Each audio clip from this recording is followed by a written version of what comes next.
ಕರುನಾಡ ಹಣತೆ ಕೈಬಳಗ ರಾಜ್ಯ ಕೇಂದ್ರ ಘಟಕ ಚಿತ್ರದುರ್ಗ, ಜಿಲ್ಲಾ ಘಟಕ ವೇದಿಕೆ ಬಾಗಲಕೋಟೆ, ನೂತನ ಜಿಲ್ಲಾ ಘಟಕದ ಉದ್ಘಾಟನೆ ಪದಗ್ರಹಣ ಹಾಗೂ 5 ಕೃತಿಗಳ ಲೋಕಾರ್ಪಣೆ, ಕವಿಗೋಷ್ಠಿ, ಸಾಧಕರಿಗೆ ಸನ್ಮಾನ ಈ ಒಂದು ಕಾರ್ಯಕ್ರಮದಲ್ಲಿ ನೆರವೇರಿಸಲಾಗುವುದು. ಹಾಗೆ ನಮ್ಮ ಎರಡೂ ತಾಲೂಕಿನ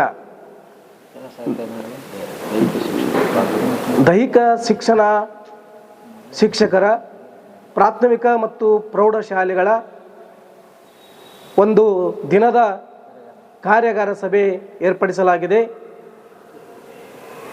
ತಾವುಗಳೆಲ್ಲರೂ ತಪ್ಪದೆ ಈ ಒಂದು ಕಾರ್ಯಕ್ರಮಕ್ಕೆ ಆಗಮಿಸಿ ಯಶಸ್ವಿಗೊಳಿಸಬೇಕಾಗಿ ಕನ್ನಡ ಅಭಿಮಾನಿಗಳಲ್ಲಿ ಹಾಗೂ ನಮ್ಮ ಎರಡೂ ತಾಲೂಕಿನ ಜನತೆಯಲ್ಲಿ ಶಿಕ್ಷಕ ಬಂಧುಗಳಲ್ಲಿ ಈ ಒಂದು ಪತ್ರಿಕಾಗೋಷ್ಠಿಯಿಂದ ತಮಗೆಲ್ಲರಿಗೂ ವಿನಂತಿಯನ್ನು ಮಾಡಿಕೊಡ್ತಾ ಇದ್ದೇನೆ ಸರ್.